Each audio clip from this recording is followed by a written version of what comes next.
Selamat datang kembali di pembahasan mendalam kita. Kali ini kita punya sesuatu yang sangat menarik nih. Pernah nggak sih Anda bertanya-tanya, apa ya pelajaran paling berharga yang dibawa pulang sama orang-orang yang pernah kerja di tempat sekelas McKinsey & Company? Pertanyaan bagus itu. Nah, kita akan coba gali langsung dari bab 20 buku The McKinsey Way, karya Ethan M. Rasil. Judul babnya aja udah jelas banget, pelajaran paling berharga. Penulisnya tuh nanya langsung ke beberapa mantan konsultan McKinsey. Jadi ini bukan teori ya, tapi refleksi langsung dari lapangan. Betul. Pengalaman nyata dari lingkungan yang katanya wah intens banget kan? Misi kita hari ini yaitu menyaring esensi jawaban mereka, apa sih yang benar-benar nempel, yang tahan lama? Dan mungkin apa yang bisa kita curi idenya buat kita sendiri ya. Nah, itu dia. Adakah prinsip atau wawasan dari sana yang bisa Anda pinjam, Anda terapkan, buat tantangan Anda sendiri? Entah di kerjaan, atau pas lagi belajar. Kira-kira apa ya intisari kebijaksanaan dari Kawah Chandra di muka konsultan itu? Menarik sekali ya. Nanti kita lihat. Jawaban di bab ini tuh beragam loh. Tapi sekaligus ada benang merahnya juga. Pengalaman di McKinsey kan sangat terstruktur ya. Tapi ternyata pelajaran paling membekas itu seringkali justru yang fundamental. Fundamental gimana maksudnya? Ya, soal nilai, cara berpikir, terus interaksi antar manusia. Jadi bukan cuma soal tools atau framework canggih aja, tapi lebih dalam dari itu. Coba kita lihat deh temuan mereka. Oke, siap. Mari kita mulai bedah kalau gitu. Nah, dari sekian banyak jawaban, ada satu tema nih yang kayaknya langsung kelihatan banget diulang-ulang terus. Soal integritas dan profesionalisme. Agak kaget juga sih awalnya. Kita kan sering mikir konsultan itu ya soal strategi, data, analisis canggih gitu kan. Ternyata yang paling berharga malah nilai dasar. Justru itu kan yang bikin menarik. Ini nunjukin kalau di lingkungan yang super kompetitif, penuh tekanan pun, fondasi etika itu tetap nomor satu. Krusial banget. Contohnya gimana tuh? Ada nih, Eric Hartz, salah satu alumni. Dia nekenin banget pentingnya jaga integritas setiap saat. Dia ngomongin soal gimana menghadapi area abu-abu dalam bisnis. Situasi yang nggak hitam putih gitu loh. Ah iya. Yang sering bikin bingung gitu ya? Nah, kata dia, pilihannya harus selalu ambil jalan luhur. Konsepnya yang paling dikenal mungkin tes Wall Street Journal. Oh, tes WSJ itu ya? Yang idenya, kita nyaman nggak kalau tindakan kita diberitain di halaman depan koran terkenal kayak WSJ, gitu kan? Tepat sekali. Ini bukan cuma soal legal atau ilegal, tapi soal reputasi, soal etika di mata publik. Kalau jawabannya, dah nggak nyaman nih kalau ketahuan, ya jangan dilakuin. Standar yang tinggi ya? Iya, standar yang maksa kita mikir jauh ke depan, bukan cuma untung sesaat. Ini soal bangun kepercayaan jangka panjang. Nah, ada lagi nih Jeff Sakaguchi. Dia lihatnya dari sudut pandang profesi. Profesi konsultan maksudnya? Betul, dia bilang kunci sukses melayani klien itu ya utamain kepentingan klien. Dan itu butuh yang namanya objektivitas profesional. Objektivitas.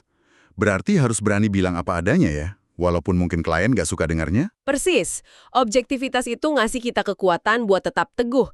Bahkan kalau harus nyampein analisis yang pahit, atau mungkin nyaranin klien buat nggak lanjutin proyek kalau memang itu yang terbaik buat mereka. Wah, itu butuh keberanian tersendiri ya? Banget. Fokusnya harus ke nilai tambah yang real buat klien. Hamish McDermott juga setuju soal pentingnya jujur dan integritas yang ditanamkan firma. Penulis bukunya sendiri, si Ethan Rasil, dia ngerangkum profesionalisme itu luas banget cakupannya. Apa aja tuh katanya? Ya, mikir terstruktur, bahasa yang jelas, terus meritokrasi sistem berdasarkan prestasi, tapi juga ada yang menarik, kewajiban untuk menyuarakan perbedaan pendapat. Kewajiban, bukan sekedar boleh beda pendapat. Iya, obligation to dissent. Setidaknya itu budaya ideal yang mau dibangun. Terus tentu aja objektivitas tadi. Rasil ngelihat hal-hal kayak pemikiran yang nggak jelas, pakai jargon kebanyakan yang bikin bingung, hierarki kaku, sikap yes man, itu semua penghambat komunikasi efektif. Jadi merugikan organisasi ya? Betul. Jadi integritas dan profesionalisme ini bukan cuma pemanis, tapi benar-benar inti cara kerja yang efektif dan etis. Oke. Fondasi integritasnya kuat banget berarti ya. Nah, selain itu, nggak mungkin dong kita ngomongin McKinsey tanpa nyinggung cara berpikir mereka yang khas itu. Struktur, mecahin masalah. Ini pasti jadi pelajaran berharga juga kan? Gimana alumni lihat ini? Nah, ini pilar kedua yang juga kuat banget. Dan mungkin ini yang paling sering orang luar asosiasikan sama McKinsey ya. Wesley Sand, misalnya, Dia nyebut pelajaran terbesarnya itu belajar menstrukturkan masalah. Menstrukturkan masalah. Biar apa tuh? Biar bisa dipecahkan. Jadi bukan cuma soal nyari solusi, tapi soal punya keyakinan dulu kalau setiap masalah, serumit apapun, itu bisa diurai, bisa dihadapi. Menarik. Bahkan kalaupun solusinya nggak sempurna, proses menstrukturkan ini bikin kita bisa ngambil langkah yang secara arah benar. Jadi kayak nolak buat merasa overwhelmed gitu ya sama masalah yang rumit. Yakin aja dulu kalau ada cara buat mecahnya. Betul, ini soal membangun keyakinan metodologis. Terus ada lagi Suzento sini, dia nambahin, masalah serumit apapun itu bisa dipecah jadi komponen-komponen logis. Dipecah jadi bagian-bagian kecil gitu ya. Iya, dan dia punya tips praktis yang menarik nih, kata dia. Kemungkinan besar, masalah yang Anda hadapi sekarang itu udah pernah dihadapi orang lain sebelumnya. Oh iya. Iya, jadi nggak usah repot-repot nemuin roda lagi. Cari aja orang atau kasus yang mirip. Dia ngutip pepatah lama, tak ada yang benar-benar baru di bawah matahari. Wah, ini relevan banget ya di zaman sekarang. Banyak informasi, kemampuan riset, belajar dari contoh kasus itu jadi kunci. Nggak harus selalu mulai dari nol. Tepat, dan ada Christine Aslesen, nasihatnya singkat tapi ngena banget.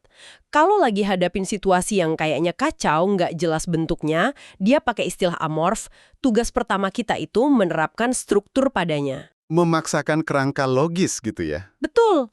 Itu tindakan sadar buat nata sesuatu yang awalnya kelihatan nggak terstruktur. Jadi kemampuan ini nih, mecah masalah, ngasih struktur, percaya solusi bisa ditemuin atau dipelajari dari orang lain, ini kayak pisau bedah intelektualnya mereka deh. Oke, fondasinya integritas. Terus cara mikirnya super terstruktur. Tapi saya jadi mikir nih, di dunia nyata, apa itu cukup? Ide brilian, analisis terstruktur rapi di kertas, kalau nggak bisa dijalanin kan ya percuma ya. Nah, Gimana soal eksekusi? Itu muncul juga nggak sebagai pelajaran penting? Anda nangkep poin krusial banget. Dan jawabannya, iya. Ini tema ketiga yang kuat juga dari refleksi para alumni.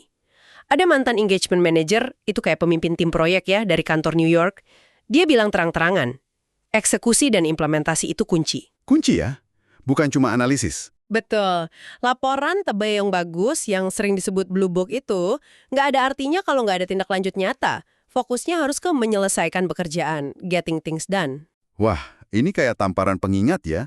Apalagi mungkin buat orang yang seneng banget mikir, analisis gitu, ujung-ujungnya kan hasilnya apa yang dilihat. Benar banget.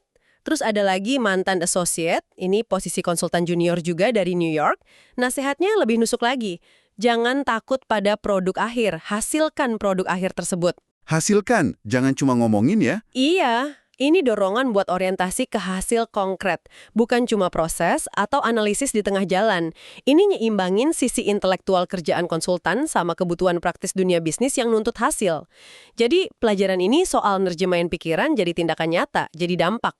Oke, jadi ide bagus, tambah struktur logis, tambah fokus ke eksekusi. Wah, kombinasi yang kuat banget ya. Nah, ngomongin lingkungan kerja nih, di tempat kayak McKinsey kan katanya kompetitif banget, tapi juga kolaboratif ya. Gimana dengan pelajaran soal orang dan budaya kerjanya? Ada yang menonjol nggak? Tentu saja ada. Lingkungan kerja, interaksi antar manusianya, ini tema keempat yang signifikan. Ada mantan IM dari Cleveland, dia cerita pengamatan menarik. Apa tuh? Menurut dia, kemampuan McKinsey buat memfokuskan sumber daya terbaik ke satu masalah, terus menghilangkan hierarki yang nggak perlu, itu kunci pengambilan keputusan yang superior. Oh, jadi bukan cuma soal punya orang pinter ya? Bukan cuma itu, tapi gimana cara Anda ngatur dan ngebebasin mereka buat kerja efektif. Dia bilang, ini sesuatu yang seringkali susah dilakuin sama perusahaan klien yang mungkin kejebak struktur lama atau politik internal pas mau bikin perubahan besar. Masuk akal. Jadi sistem dan budayanya juga penting. Betul, sistem dan budaya. Ada lagi, Gresham Bravbach, ini mantan Director of Client Service, posisi senior, dia nyorot konsep satu firma. One firm concept. Satu firma? Maksudnya gimana tuh? Ide intinya nggak ada tuh bintang individu yang ditonjol-tonjolin. Fokusnya ke meritokrasi, ke prestasi, tapi juga kolaborasi demi kepentingan klien dan firma secara keseluruhan. Budaya ini, kata dia, kuat banget dan bisa jadi model buat organisasi lain. Menarik ya, konsep satu firma ini. Di dunia yang sering banget ngagungin superstar, pendekatan ini kayaknya beda. Meritokrasi, tapi tetap dalam semangat tim. Iya. Dan ada satu lagi nih perspektif menarik dari mantan associate di New York, soal sumber daya.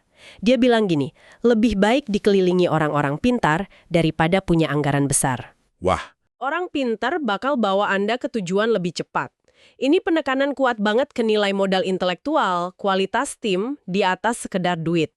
Jadi, ya itu, kualitas orangnya, cara mereka kerja bareng, struktur yang dukung meritokrasi dan fokus, itu semua krusial banget. oke.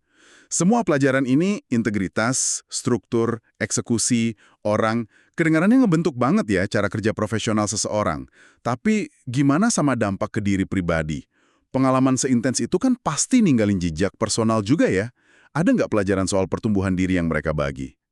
Ada. Dan ini tema kelima yang menurut saya cukup menyentuh. Wesley Sen lagi nih yang tadi kita bahas soal struktur masalah. Oh ya, kenapa dia? Dia juga cerita pelajaran yang sangat personal soal kerendahan hati, humility. Dia cerita dia masuk McKinsey itu dengan rekam jejak sukses yang udah oke banget. Udah ngerasa, wah hebat lah. Pede banget ya berarti ya? Iya, tapi begitu gabung, dia dikelilingi sama begitu banyak orang yang ternyata dalam berbagai aspek lebih siap dari dia, lebih terampil, lebih cepat belajarnya. Wah, itu pasti pengalaman yang bikin sadar diri ya. Datang sebagai bintang, ternyata galaksinya penuh bintang lain yang sama terangnya atau malah lebih terang. Tepat sekali. Dan ini bukan buat minder ya, tapi buat sadar kalau selalu ada ruang buat belajar dan berkembang.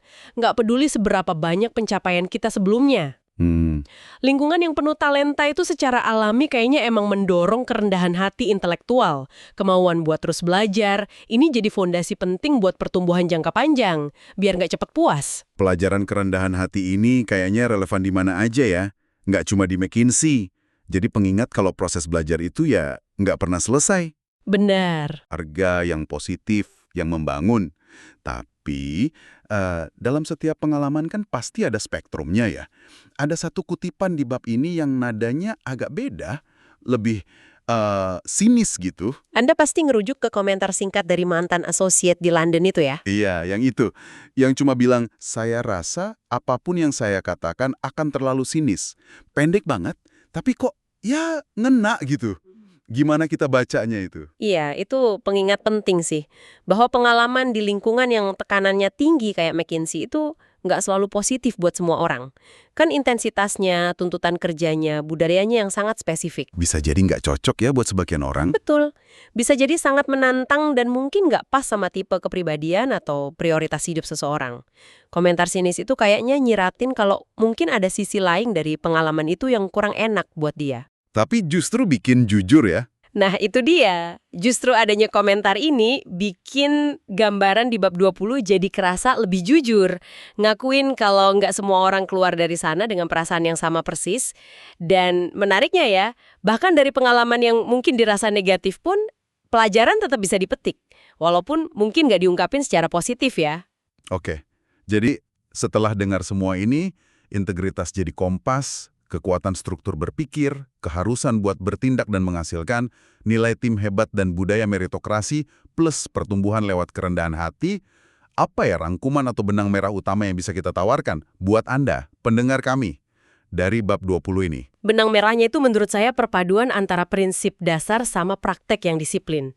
Integritas itu bukan cuma slogan, tapi panduan praktis sehari-hari. Bukan cuma teori ya. Iya, struktur berpikir bukan cuma teori di kelas, tapi alat buat naklukin kerumitan nyata. Fokus ke hasil bukan cuma target di kertas, tapi jadi kebiasaan. Hargain orang pinter bukan cuma soal rekrutmen, tapi soal bikin lingkungan di mana mereka bisa bersinar bareng-bareng. Dan kerendahan hati tadi? Kerendahan hati itu bukan kelemahan, tapi justru pintu masuk buat terus belajar. Nah, elemen-elemen inilah yang menurut para alumni ini paling ngebentuk mereka dan paling berharga dari pengalaman McKinsey. Jadi pertanyaan reflektifnya buat Anda mungkin gini ya. Coba dilepasin dulu konteks spesifik konsultan McKinsey. Gimana prinsip-prinsip ini, integritas, struktur, aksi, orang, rendah hati, nyambung nggak sama kehidupan profesional atau bahkan personal Anda? Seberapa sering sih Anda secara sadar pakai tes WSJ buat keputusan Anda? Seberapa gigih Anda nyoba ngasih struktur ke masalah sebelum nyerah karena rumit?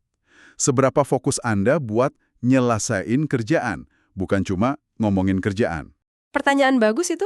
Terus, gimana Anda berkontribusi atau ngebangun tim yang hebat? Dan, kapan terakhir kali Anda ngerasa rendah hati, terus jadi terpacu buat belajar sesuatu yang baru? Pelajaran ini, meskipun lahir dari satu lingkungan khusus, kayaknya punya potensi relevansi yang luas banget ya. Sangat luas. Oke, kita udah lumayan dalam nih ya gali bab 20 The McKinsey Way. Nyari tahu pelajaran apa sih yang paling berharga menurut para alumninya. Intinya yang muter-muter di situ. Integritas, struktur berpikir, fokus aksi nyata, kekuatan orang dan budaya, sama pentingnya rendah hati buat terus tumbuh. Kuat banget. Dia ngutip kisah Rabi Hillel. Rabi Hillel, tokoh bijak Yahudi zaman dulu itu ya? Betul. Ada cerita waktu beliau ditantang buat ngerangkum inti ajaran Taurat sambil berdiri pakai satu kaki aja. Wah, gimana tuh jawabnya? Pasti singkat banget ya. Singkat tapi padat, Hillel jawab, "Apa yang engkau benci dilakukan orang lain kepadamu, janganlah engkau lakukan kepada sesamamu.